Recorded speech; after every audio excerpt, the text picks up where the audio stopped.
Is Lebיא. He is the VP, International Relations and Business Development, Federation of the Israeli Chambers of Commerce, and he joins us from Tel Aviv. And Zev, first let's look at yesterday, because I understand you were part of that group in Bahrain for the signing of those normalization agreements, including, of course, business, trade, air travel. Tell us some of your impressions first from yesterday. Very promising. Right. Well, let's start with one area which I think Israelis are most interested in, and there's already been progress, air travel. Supposedly, some of these business people here today from the UAE representing airlines reports that there will be 28 flights weekly between Ben Gurion Airport and Dubai and Abu Dhabi. There's going to be a lot of business people, but it really seems like this is almost, I understand already soon there are going to be reservations taken. So this really looks like, excuse the pun, it's really getting off the ground fast. Yes, and I think this is the first area that is going to move and is going to be the biggest as well. I mean, from three reasons. A, tourism. I mean, both the UAE and Bahrain are promoting tourism very strongly, and they're working on becoming a tourist destination, not only for Israelis, but worldwide. But they are well aware on the Israeli tourist and the capital that it brings in terms of investment and foreign money. So that's one. Secondly, we're talking about a movement of people. So a lot of the business people, especially the Israelis with Israeli passports, are asking me all the time, where can we go there? And Israeli business people are very pioneer. They would go more if they're allowed to. And once they will go, the business will follow. And the third, within the aviation and the commercial flights, there's always cargo and air flights. And that for itself will be very, very good for Israeli exports, especially for the East and China and other regions. And obviously, you know, the fact that you're going to have such a big air transit is going to be relevant not only for the UAE, but also as a connection to other destinations, because the UAE is a flight hub for various destinations in the East. So that's going to affect very heavily to companies like Turkish Airlines or Airfloat or others, or even the Israeli airlines. But that's going to reduce costs both of freights and cost and also of air travel. So that's going to be a great use.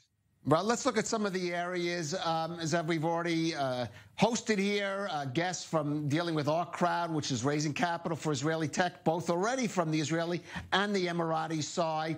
So tech looks like is going to be, it certainly is already, of course, maybe even the most attractive thing about Israel for a lot of countries. Yeah. But that really looks like it's going to take off in the Emirates and Bahrain.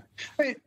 Yeah, I mean, obviously, I mean, that's the, that's the low-hanging fruit in that sense. I mean, but it's not only tech, it's also trade, it's also logistics. There's other aspects, energy, climate, R&D, academia, culture. So, and there's various areas where this collaboration can be very successful. But tech obviously takes the headlines.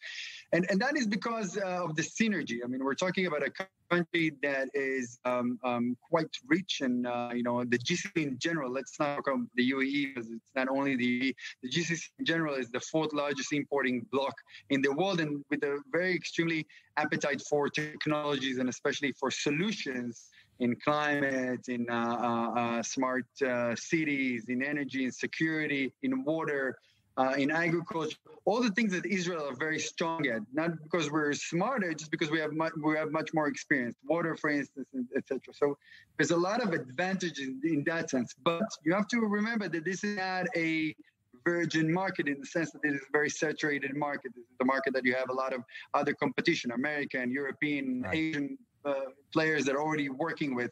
So you really need to know the market like any other market. You need to have a very strong go-to-market approach and understand who are the competition and where it is truly your market or not.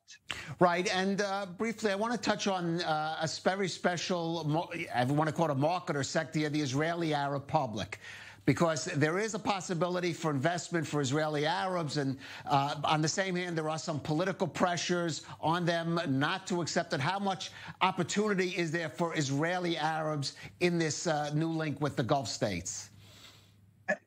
For me, I think, I'm looking at it from a business perspective. I think that there's a lot of excellent Israeli Arab businessmen and businesswomen here in Israel that are working. And I think that this Abraham Accord brings opportunities as much as it brings to Jewish Israelis as well. I think everybody can benefit from that. I mean, the fact that you know the language in any country gives you an advantage.